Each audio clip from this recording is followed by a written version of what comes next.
BRS Congress మధ్య మాటలు వాడివేడి పెరిగింది. వాస్తవానికి ప్రభుత్వం ఏర్పడిన 2023 డిసెంబరు 7వ తారీఖు నుంచి బీఆర్ఎస్ వర్సెస్ కాంగ్రెస్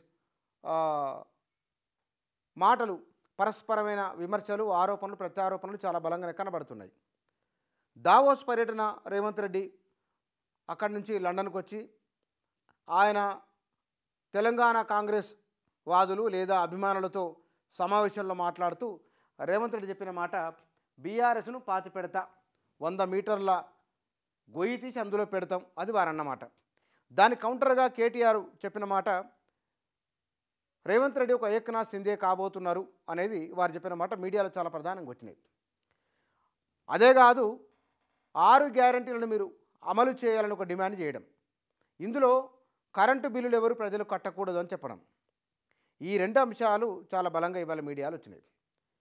అంటే అధికార విపక్షాల మధ్య కొనసాగుతున్న విమర్శలు, ఆరోపణలు, ప్రత్యారోపణలు, ప్రతి విమర్శలు అవి నానాటికి తారాస్థాయికి చేరుకుంటున్నాయి, పోటాపోటీగా ముందుకు వెళ్తున్నాయి. ఇందులోనే గమనించాల్సిన 2 విషయాలు ఉన్నాయి. 6 గ్యారంటీల అమలుకు 100 రోజులని రేవంత్ రెడ్డి అన్నారు. ప్రభుత్వానికి 6 నెలల వ్యవధి ఇచ్చి ఆ తర్వాత ప్రశ్నించాలని చెప్పిన బీఆర్ఎస్ 6 నెలలు కాదు, సరిగ్గా 6 రోజులు కూడా ఆగలేదు, ప్రశ్నలు మొదలైనవి. ఇది 39 స్థానాలు గెలిచి నైరాశ్యంలో నిరాశలో ఉన్న కార్యకర్తలను, నాయకులను లోక్సభ ఎన్నికలకు సంసిద్ధం చేయడంలో భాగంగానే కేటీఆర్ ఆ వ్యాఖ్యలు చేస్తున్నారు. దీంతో పాటుగా జిల్లాల నుంచి నియోజకవర్గాల వారీగా జరుగుతున్న సమీక్షల్లో వ్యక్తమవుతున్న అభిప్రాయము, పార్టీ మారాలి, పార్టీ నాయకత్వంలో ఆలోచన మారాలి, ప్రజలు ఏమనుకుంటున్నారో క్షేత్రస్థాయి విషయాలు తెలుసుకోవాలి అని పదే పదే చెబుతున్నారు. ఈ చెప్తున్న సందర్భంలో ప్రజల్లో కదలిక తీసుకొని రావాలి, ప్రజలను తమ వైపు తిప్పుకోవాలి. 6 గ్యారంటీల అమలులో చాలా బలంగా ప్రశ్నిస్తున్నదని, తాము ప్రశ్నించిన కారణంగానే కాంగ్రెస్ పార్టీ వేగవంతంగా నిర్ణయాలు తీసుకున్నదని, బీఆర్ఎస్ ఓటమి నుంచి ఓడిపోయిన కారణంగా మౌనంగా లేదు అని, చాలా బలంగానే బీఆర్ఎస్ నాయకత్వం ఉన్నదని, తెలంగాణ ప్రజల పక్షాన నిలబడుతుందనే ఒక మెసేజ్ ఇచ్చే ప్రయత్నం చేస్తున్నారు బీఆర్ఎస్ నాయకులు. అందులో ప్రధానంగా కేటీఆర్ చేసిన వ్యాఖ్యలు కూడా. ఇవన్నీ ప్రజల తక్షణ జీవిత అవసరాలపైన మాట్లాడితే కనుక అది సజీవంగా ఉన్నట్లు. అది నీళ్ళ గురించి మాట్లాడుతున్నారు, కరెంటు గురించి మాట్లాడుతున్నారు. 6 గ్యారంటీల అమల్లో ప్రధానమైంది మహిళలపైన ప్రభావితం చూయించే అంశాలు ప్రధాన ఎజెండాగా చేసుకొని వారు మాట్లాడుతున్నారు.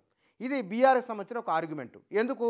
లోక్సభ ఎన్నికలు ఉన్నాయి, నాయకత్వాన్ని కార్యకర్తలను సంసిద్ధం చేసుకోవాలి, ప్రజల లోపల బీఆర్ఎస్ మౌనంగా ఏమనలేకపోతుంది, వాళ్ళు ఓడిపోయి నైరాశ్యంలో ఉన్నారు అనే మెసేజ్ వెళ్లకుండగా తాము బలంగా ఉన్నామనే మెసేజ్ పంపే ప్రయత్నం చేయడం ఇది ఒక భాగం. కాంగ్రెస్ పార్టీ నుంచి రేవంత్ రెడ్డి తాను ఎవరు కాంగ్రెస్ పార్టీ అధికారంలోకి వస్తుందనే అంచనాలు చాలా సర్వే సంస్థలకు ముందు లేవు, స్వయంగా కాంగ్రెస్లో చాలామందికి గెలుస్తామనే నమ్మకం లేదు. రేవంత్ రెడ్డి మాత్రం 2-3 డైలాగులు ముందు నుంచి చెప్పుకుంటూ వస్తున్నారు.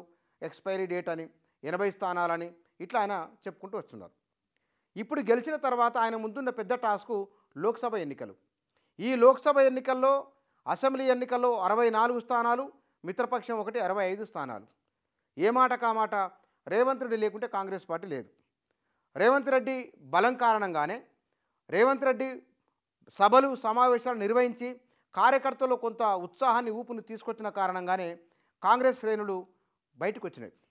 దీంతోపాటు ఈ గడిచిన 9.5 సంవత్సరాలుగా కాంగ్రెస్ని ఒక బలమైన వాయిస్ ఉంటే బాగుండేదే, ఆ వాయిస్ లేదు కదా, ఎట్లా కేసీఆర్ తట్టుకున్న నాయకుడు ఎవరున్నారు అనే చర్చ ఒకటి బలంగా జరిగింది.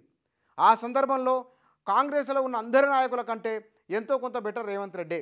రేవంత్ రెడ్డి కేసీఆర్ తట్టుకోగలడు, గట్టిగా నిలబడగలడు అనే ఒక నమ్మకాన్ని, ధైర్యాన్ని కాంగ్రెస్ నాయకులకు ఇవ్వడము. రెండోది, బీఆర్ఎస్ని వ్యతిరేకిస్తున్న వాళ్ళకు కూడా ఆ నమ్మికను, ధైర్యాన్ని రేవంత్ రెడ్డి ఇవ్వడం వలన అధిష్టానం దృష్టిలో ఆయన ఉన్నారు, రెండోది ప్రజల దృష్టిలో ఉన్నారు, పార్టీ శ్రేణుల దృష్టిలో ఉన్నారు. ఇప్పుడు ఆయన ఈ అన్నిటి ఆధారంగా ఎవరు ఊహించని విధంగా జిల్లాలే స్వీప్ అయిపోయినాయి.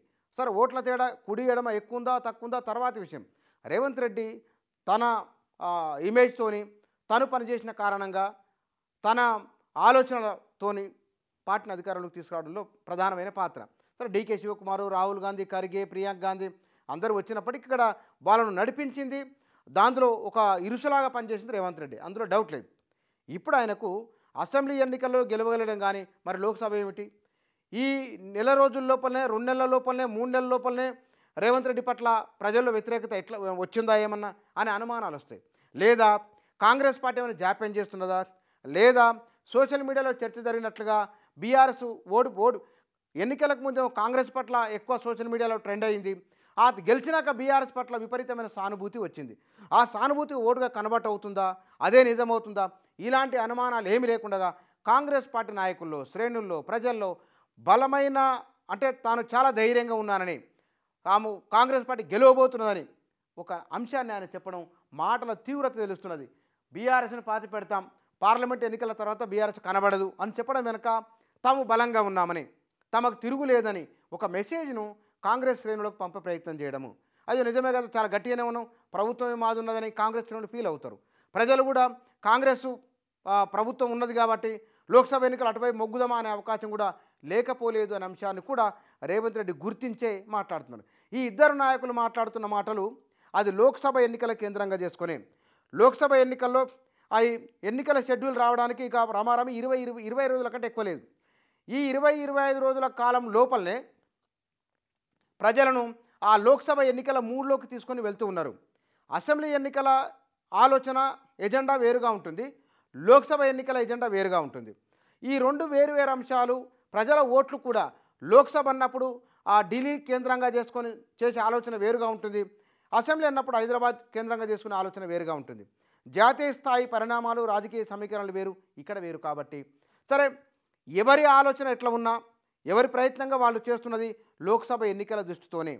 మరి లోక్సభ ఎన్నికల్లో జాతీయ స్థాయి ఉంటుంది, ఇక్కడ రాష్ట్ర స్థాయి. కాబట్టి ఓటర్లు ఎట్లా ఆలోచన చేస్తారు ఏమిటనేది అది తర్వాత విషయం. కానీ ఇప్పటికైతే ఈ ఇద్దరు నాయకులు మాట్లాడుతున్న మాటలు, చేసుకుంటున్న విమర్శలు, ప్రతి విమర్శలు, విసురుకుంటున్న సవాళ్ళు, ప్రతి సవాళ్ళు లోక్సభ ఎన్నికల కోసమని అర్థమవుతున్నది.